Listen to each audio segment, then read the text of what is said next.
Հայաստանի եւ Ադրբեջանի միջև հաստատված խաղաղությունն ու ճանապարհների բացումը նոր հնարավորություններ կբացի հանքարդյունաբերության ոլորտում։ Հանքարդյունաբերությունը տնտեսության լոկոմոտիվն է, քանի որ հանքի շահագործման համար աշխատում են բազմաթիվ տնտեսվարողներ եւ զարգանում են տնտեսության այլ ճյուղեր։ Հույս ունեմ, որ առաջիկա գործընթացները, հատկապես տրանսպորտային սպասվող բացումը ավելի նպաստավոր միջավայր կստեղծի եւ նոր հնարավորություններ կհայտնվեն ոլորտի զարգացման համար։ Այս մասին հայտարարել է Նիկոլ Փաշինյանը հանքարդյունաբերություն եւ էներգիա Հայաստանի ներուժը ֆորումին։ Երբ որ մենք վճռական քայլերի գնալու տրամադրվածություն ենք ունենում, շինարարության այս ծավալների պատճառով շատ արագ մենք ճնշում ենք զգում շինարարության ոլորտից, որովհետև պարզվում է, որ եթե ամեն ինչ ստանդարտի մեջ տեղավորենք, պարզապես այս գոնե ինչ որ մի բավականին երկար ժամանակ Հայաստանում շինարարությունը կանգնի, որովհետև հենց ավազի ոլորտում ահռելի ստվեր կա, ընդ որում ստվեր, որը ամեն օր մեր փողոցներով եւ մայրուղիներով երթևեկում է, բայց մենք այդ ստվերին հետ առնչվելու ձևերը չենք գտել եւ սա լրջագույն մարտահրավեր է։ Էլ չեմ ասում, որ մենք ստեղ պետական անվտանգության երևույթներ, տարածքային ամբողջականության խախտման խնդիրների հետ ենք առաջվում, եւ որ պարզվում է Արաքս գետից մենք ավազ արդյունահանելով մեր երկրի տարածքն ենք կրճատում, ոչ թե մենք, այլ նրանք, ովքեր դա անում են, եւ մենք այստեղ էֆեկտիվ հակազդման մեխանիզմներ շատ չունենք։ Ընդհանուր առմամբ ես կարծում եմ, որ ոլորտի մեծագույն խնդիրներից մեկը ոլորտի իմիջն է։ Վաշինգտոնյան հռչակագրի ստորագրումից հետո ինչ առաջընթաց է գրանցվել։ Լեհական հեռուստաընկերության լրագրողի հարցին պատասխանելով Հայաստանի արտաքին գերատեսչության ղեկավարը հղում է արել իր եւ Ադրբեջանի արտաքին գործերի նախարարի միջև նախաստորագրված խաղաղության պայմանագրին։ Սա շատ լուրջ հանգրվան էր։ Այս հռչակագրում առաջնորդները պայմանավորվեցին այն հիմնարար սկզբունքների շուրջ, որոնց համաձայն պետք է կարգավորվի հաղորդակցությունների հարցը։ Նկատի ունեմ Հայաստանի եւ Ադրբեջանի միջև տրանսպորտային ենթակառուցվածքների ապաշրջափակումը եւ վերաբացումը, տարանցիկ կապերի վերագործարկումը։ Միրզոյանը հայտնել է, թե Հայաստանը մուտք կունենա Ադրբեջանի երկաթուղային համակարգ, Ադրբեջանն էլ ըստ նրա Հայաստանի երկաթուղային համակարգ հետագայում նաեւ ավտոճանապարհներ։ Մենք կարող ենք օգտագործել միմյանց ենթակառուցվածքներն այնպես, ինչպես դա անում են նորմալ հարևանները, օրինակ Եվրոպայում։ Այդ ենթակառուցվածքի այն մասը, որը հանդիսանում է ամենակարճ կապն Ադրբեջանի հիմնական տարածքի եւ Նախիջևանի ինքնավար հանրապետության միջև, պետք է գործարկվի որպես TRIP։ Այն է Թրամփի ուղի հանուն միջազգային խաղաղության եւ բարգավաճման։ Միրզոյանը հայտնել է, թե Հայաստանն ու Միացյալ Նահանգները պատրաստվում են ստեղծել կոնսորցիում ընկերություն, որը կլինի երկաթուղային անցուղու շինարարն ու հիմնական օպերատորը։ Արտգործնախարարը ասել է, թե Հայաստանը եւս պատրաստվում է օգտագործել Նախիջևանի ինքնավար հանրապետության տարածքը Հայաստանի հյուսիսն ու հարավը երկաթուղով կապելու համար։ Լրագրողը Միրզոյանին հարցրել է, թե հայտնի է երբ է գործարկվելու երկաթուղային ճանապարհը։ Միրզոյանը հայտնել է, որ երկաթուղային կապի կառուցումն ըստ մասնագետների կարող է տևել առնվազն 2 տարի։ Մենք արդեն սկսել ենք քննարկումներ մեր ամերիկյան գործընկերների հետ։ Կարծում եմ առաջիկա ամիսներին կարող ենք ավարտել այս գործընթացը եւ դրանից հետո պետք է մեկնարկի շինարարությունը, բայց մենք խիստ շահագրգռված ենք հնարավորինս շուտ կառուցել, բացել եւ վերագործարկել Հայաստանի եւ Ադրբեջանի միջև կապերը, որովհետեւ մենք հիմնական շահառուներից մեկն ենք։ Մենք նույնպես կարող ենք օրինակ ուղարկել կամ ստանալ ապրանքներ, օգտագործելով Ադրբեջանի Հանրապետության ենթակառուցվածքներն ու տարածքը։ Միրզոյանը հայտնել է, որ Հայաստանը պատրաստ է երկու երկրների միջև նախաստորագրված խաղաղության պայմանագիրը հնարավորինս շուտ ստորագրել։ Ադրբեջանական կողմն առաջ է քաշում որոշակի նախապայմաններ։ Մենք չենք կիսում այդ օրակարգը։ Այնուամենայնիվ, նույնիսկ խաղաղության պայմանագրի վերջնական ստորագրման արարողությունից առաջ գոյություն ունեն գործընթացներ, որոնք արդեն ընթանում են կամ կարող են ընթանալ մինչև ստորագրումը։ Օրինակ, մենք քննարկել ենք միմյանց նկատմամբ ավելի հանդուրժող լինելու հնարավորությունը կամ նույնիսկ ավելին միջազգային հարթակներում համագործակցության հեռանկարները։ Իսկ Ռուսաստանն ունի նույն դերը Հայաստանի անվտանգության հարցում, ինչ 15 տարի առաջ էր։ Միրզոյանը պատասխանել է, որ խաղաղության հաստատման եւ Վաշինգտոնյան հռչակագրի կապակցության պաշտոնական մակարդակով հայկական կողմը լսել է Ռուսաստանի բարձրաստիճան պաշտոնյաների ողջունող հայտարարությունները։ an expressed readiness by Russian high officials. Նույն պաշտոնական մակարդակում մենք տեսանք նաև Ռուսաստանի բարձրաստիճան ներկայացուցիչների արտահայտած պատրաստակամությունն աջակցելու այս փոխկապակցվածության նախագծին եւ որոշակի մասնակցություն ցուցաբերելու։ Սակայն իհարկե չեմ կարող չնշել, որ գրեթե ամեն օր ականատես ենք լինում ռուսաստանյան ԶԼՄ-ների, երբեմն նաև պետական լրատվամիջոցների, նաև խորհրդարանի անդամների, փորձագետների ու քաղաքական գործիչների կողմից հնչող կոշտ քննադատության Հայաստանի կառավարության եւ մեր երկրի ներկայիս արտաքին քաղաքականության հասցեին։ Հաշտեցման գործընթացը ըստ Միրզոյանի ժամանակ կպահանջի Հայաստանի եւ Ադրբեջանի միջև տասնամյակներ տևած հակամարտությունը ծանր հոգեբանական բեռ է կուտակել։ Մինչև հոկտեմբերի 11-ը Ամերիկայի մաքսային եւ սահմանային պաշտպանության ծառայության թիմը կաշխատի Հայաստանի սահմանապահ ուժերի հետ։ Ամերիկայի մաքսային եւ սահմանային պաշտպանության ծառայության թիմը Հայաստանում կիրականացնի կարողությունների գնահատում եւ բացահայտելու բարելավման կարիք ունեցող ուղղությունները։ Այս վերլուծական մեթոդաբանությունը, որը հաջողությամբ կիրառվել է նաեւ այլ վայրերում, կօգնի ամրապնդել սահմանների անվտանգությունը, հստակեցնելով ռազմավարական ներդրումներ պահանջող ուղղությունները։ Հպարտ ենք աջակցել այս քայլին ուղղված խաղաղության խաչմերուկ կարողությունների զարգացման ոլորտում մեր գործընկերության իրագործմանը, որի մասին հուշագիրը ստորագրվեց Թրամփի եւ վարչապետ Փաշինյանի միջև օգոստոսի 8-ին Սպիտակ տանը, ասված է դեսպանատան հաղորդագրության մեջ։ Բաքվի դատարանում անկախ լրատվամիջոցների, փաստաբանների եւ միջազգային կառույցների բացակայության պայմաններում շարունակվել է Արցախի նախկին ռազմաքաղաքական ղեկավարների եւ մյուս գերիների գործով կեղծ դատավարությունը։ Ադրբեջանի պետական լրատվամիջոցները հայտնում են, որ ցուցմունք են տվել պաշտպանության բանակի նախկին հրամանատար Լևոն Մնացականյանի դեմ։ Ըստ ադրբեջանցու Մնացականյանը իբրև հրամայել է նրան քայլել ականապատ դաշտերով, իսկ թե ինչպես է ողջ մնացել, չի պարզաբանվում։ Ըստ էության հրապարակային հայտնի տեղեկություններից մենք որևէ կապ, առնչություն եւ կոնկրետ անձանց անհատական պատասխանատվության մասին վկայող փաստեր չենք տեսնում, ինչը կրկին անգամ մեզ թույլ է տալիս եզրահանգելու, որ սա բեմադրություններ են, ոչ թե դատավարություններ, արդար դատաքննության հետ ու արդար դատավարության հետ որևէ աղերս չունեն եւ նպատակ են հետապնդում ոչ թե հիմնավորել կամ ապացուցել որևէ ազգի իրական մեղավորությունը, եթե արկա է, այլ առիթ են հանդիսանում հարթակ, որպեսզի խոսվի ինչ-որ իրադարձությունների մասին, անկախ նրանից հիմնավորված են, ապացուցված են թե ոչ, եւ վերագրվեն այդ դիտողությունները ընդհանուր առմամբ Հայաստանին անվանելով պատերազմական հանցագործ երկիր, ագրեսոր երկիր, օկուպանտ եւ այլն։ Միքայել arczepiskopos Աջապահյանը դատապարտվեց 2 տարվա ազատազրկման մեղավոր ճանաչվելով իշխանությունը զավթելու հրապարակային կոչեր հնչեցնելու համար։ Դատարանը դատավոր Արմինե Մելիքսեթյանի նախագահությամբ հրապարակեց վճիռը։ Ավելի վաղ հրապարակվել էր նաև մեղադրական վերդիկտը։ Հանրային մեղադրողը 2.5 տարվա ազատազրկում էր պահանջել Աջապահյանի համար։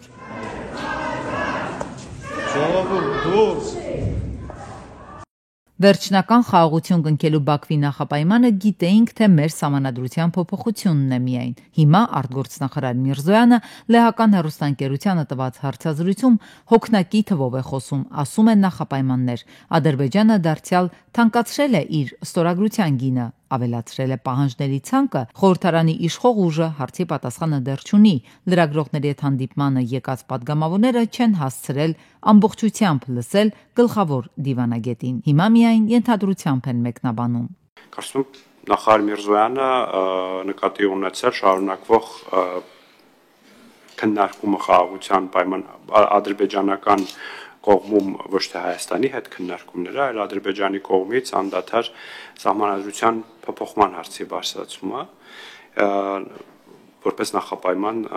ենթադրում եմ սա է նկատի ունեցել։ Իսկ վարչապետ Փաշինյանը Ալիևից ճշտեց, ինչ նկատի է առնում նա, երբ Հայաստանի ինքնիշխան տարածքով անցնող Թրամփի երթուղին անվանում է Զանգեզուրի միջանցք։ Իսկապես հորադիս Զանգելան 15 տառից բաղկացած ձևակերպումը ընդամենն ավելի է հարմար, քան 16 տառանոց այսպես կոչված Զանգեզուրի միջանցք տերմինը։ ԿՊԱ-ականները առաջարկում են ուշադրությունը սևեռել Փաշինյան-Ալիև հանդիպումից հետո կառավարությունների տարածած հաղորդագրություններին, որոնք ըստ Խանդանյանի նույնական ձևակերպումներով էին։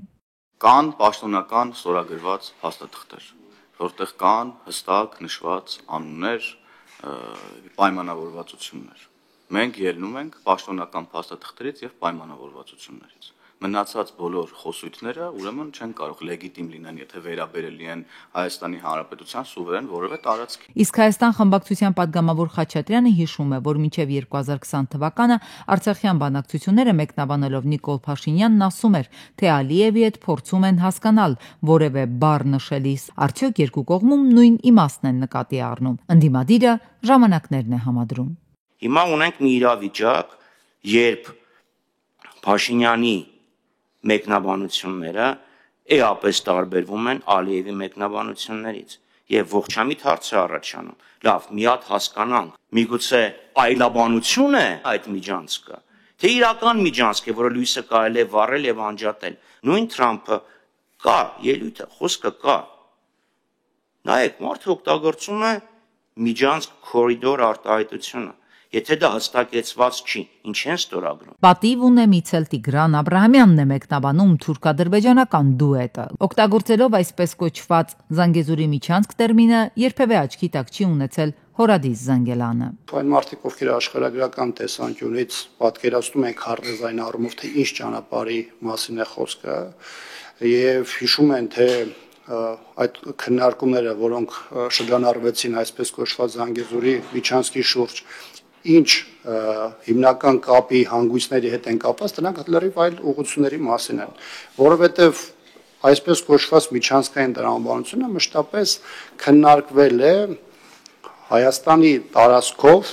Ադրբեջանի եւ Նախիջևի ինքնավար հանրապետության կապի համատեքստում։ Իսկ վարչապետին անվստահություն հայտնելու ընդդիմության ծրագիրն ինչ փուլում է, պատիվ ունեմ խմբակցության նախաձեռնած լսումներից հետո առաջընթաց կա արդյոք։ Արդյունավետ հանդիպումներ են եղել, ասում են падգամավորները, լրացուցիչ ասելիք ունենան կհայտնեն։ Լարված մթնոլորտում է անցել Ազատի զորամասում մահացած 15 զինծառայողների մասով դատական քննությունը։ Գործով անցնող կրտսեր սերժանտին դատարանը դատապարտել է 3 տարի ժամկետով ազատազրկման։ Զոհերի ծնողները չեն հավատում պաշտոնական վարկածին։ Նրանք կարծում են, որ կատարվածը դիտավորություն է եղել եւ որ տղաները մահացած են եղել նախքան հրդեհը։ Նրանցից շատերը պատմում են տղաների եւ սպաների միջև եղած լարված հարաբերությունների մասին։ Զորամասի եւ հակահրդեհային եւ փրկարար աշխատանքների պատասխանատուն ով է եղել եւ ինչ պարտականություններ է ունեցել։ Հարցից հետո զոհվածների հարազատները վրթովվել են դատարանին մեղադրող կողմից դժգոհություն հայտնել, որ անընդհատ նույն կրկնվող ծեծված հարցերն են հնչում դատարանում։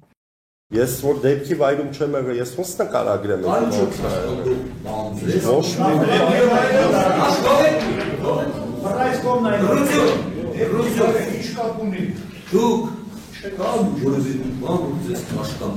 Ոչ, պարոն դատավոր։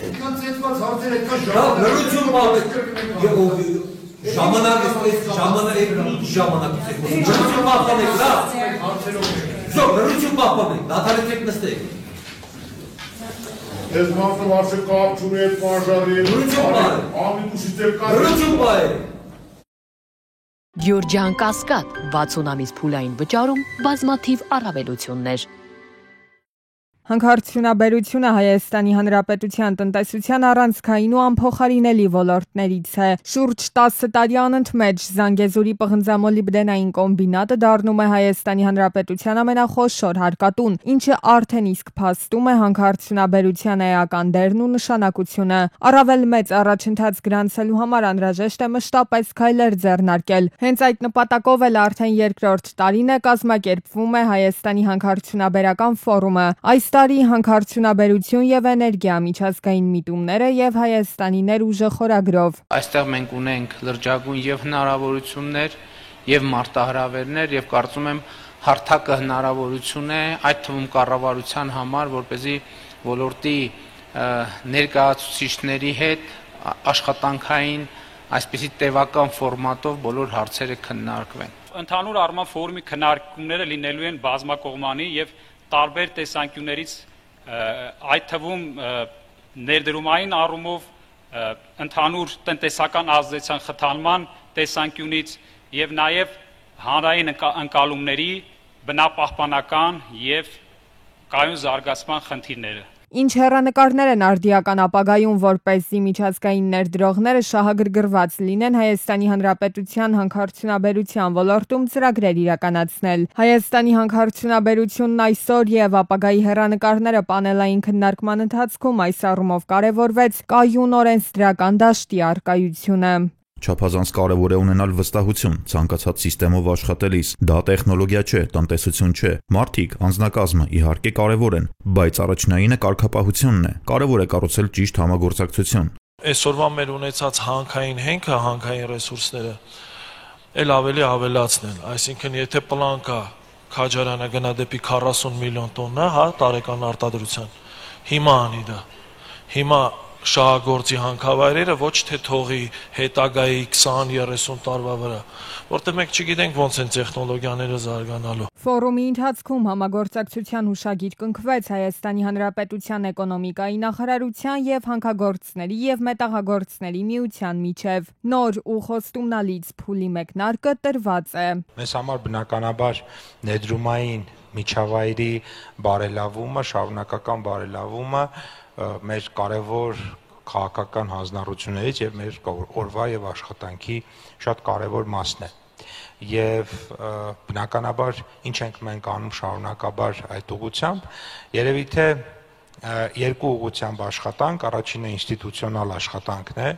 շարունակաբար հետևելով տարբեր միջազգային վարկանիշներում եւ ինդեքսներում մեր տեղին եւ միևնույն ժամանակ տարբեր հետազոտություններ անելով, որպեսզի մեր բացերը տեսնենք եւ այդ բացերի հիման վրա օրենսդրությունը կատարելագործենք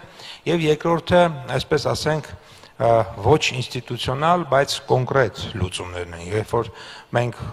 կոնկրետ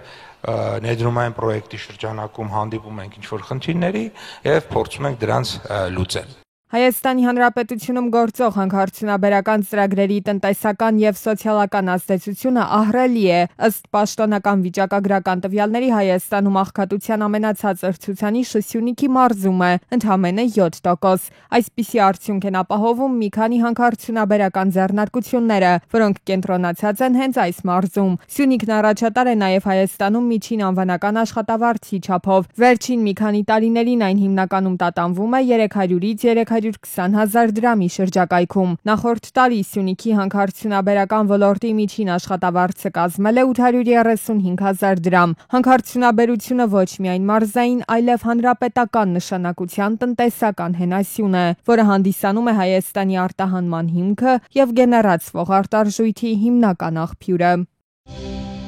Նալբանդյան գյուղի 71-ամյա բնակչի տնամերձ հողամասում հայտնաբերվել է ավելի քան 3.5 կիլոգրամ կանեփանման չոր թմրանյութ։ Թմրամիջոցը պահվել է հողի մեջ, թաղած ապակե տարաներում։ Տղամարդը ձերբակալվել է ներկայացվել նախաքննական մարմնին եւ տեղափոխվել է ձերբակալվածների պահման վայր։ Հոկտեմբերի 3-ին մայրաքաղաքում առեղծվածային դեպք է տեղի ունեցել։ Ազատության պողոտան 1/24 հասցեից մի քանի քաղաքացի է տեղափոխվել Միքայելյանի անվան վիրաբուժության ինստիտուտ։ Դեպքի վայր են ժամանել ոստիկանության Արաբկիրի բաժնի օպերատիվ խումբը, բաժնի պետ Ռուբեն Ներսիսյանի գլխավորությամբ։ Տեղում են նաև Պարեկային ծառայության Երևան քաղաքի գնդի գումարտակներից մեկի պարեկները, գումարտակի հրամանատար Գոռ Առաքելյանի եւ գումարտակի հրամանատարի տեղակալ Դավիթ Նիկողոսյանի գլխավորությամբ։ Արաբկիրի համայնքային ոստիկանները, Երևանի քրեական ոստիկաններն ու պարեկները շատ արագ պարզել են, որ ընդհանուր առմամբ 4 հոգու են քաղաքացիները տեղափոխել այդ հիվանդանոց, ընդ որում 2-ը ծայրահեղ ծանր, 2-ը միջին ծանրության ախտորոշմամբ։ Նրանք բոլորը Հնդկաստանի Հանրապետության քաղաքացիներ են։ Եղել է միջադեպ ծեսկրտուկ, որին մասնակցել է մոտ 15 Հնդկաստանի քաղաքացիներ։ Ազատության պողոտան 1/24 հասցեում գործող ու հյուրանոց հիշեցնող այս շինության ներսում ու դրսում հայտնաբերվել են առնանման հետքեր։ Իրավապահներն այստեղ Հնդկաստանի 25-ից ավելի քաղաքացու են հայտնաբերել։ Դեպքի հանգամանքներն ու սուր կտրող ծակող առարկան կամ առարկաները հայտնաբերելու համար իրավապահներն աշխատանքներ են կատարում։ Իսկ առհասարակ այս հասցեում 40-ից ավելի հնդիկ է ապրում։ Նրանք սննդի առաքմամբ են զբաղվում, իսկ բնակության վայրին հարակից տարածքում կաշահոտ ու հակասանիտարական վիճակ է։ Պատկերն առնվազն պետք է լինի ՍԱՏՄ-ի ուշադրության կենտրոնում։ Այս պայմաններում հեսա դուրս են գալու ու այս խոզանոց փնթի մոպեդներով սնունդ են առաքելու քաղաքացիներին։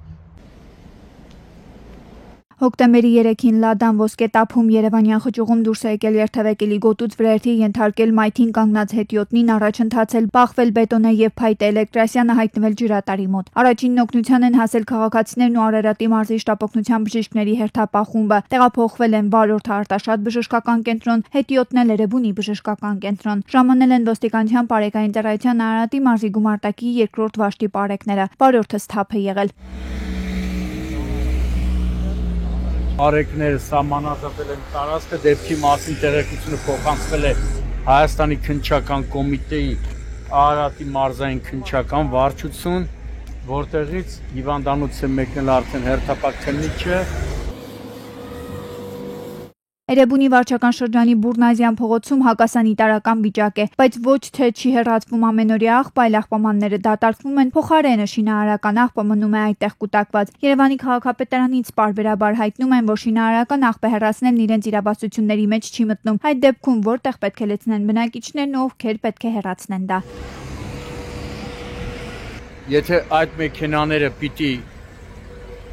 որպես սիրունություն ցույց տակ ժողովրդին ու աղբը չտեղափոխեք, ավելի լավ է այդ մեքենաները չլինեն։ Հիմա կասեն, թե այդ մեքենաները նման աղբեր հնարավոր չի տեղափոխել այդ մեքենաներով, բայց այդ դեպքում այս գարշահոտ վիճակը այստեղի ով է վերացնելու։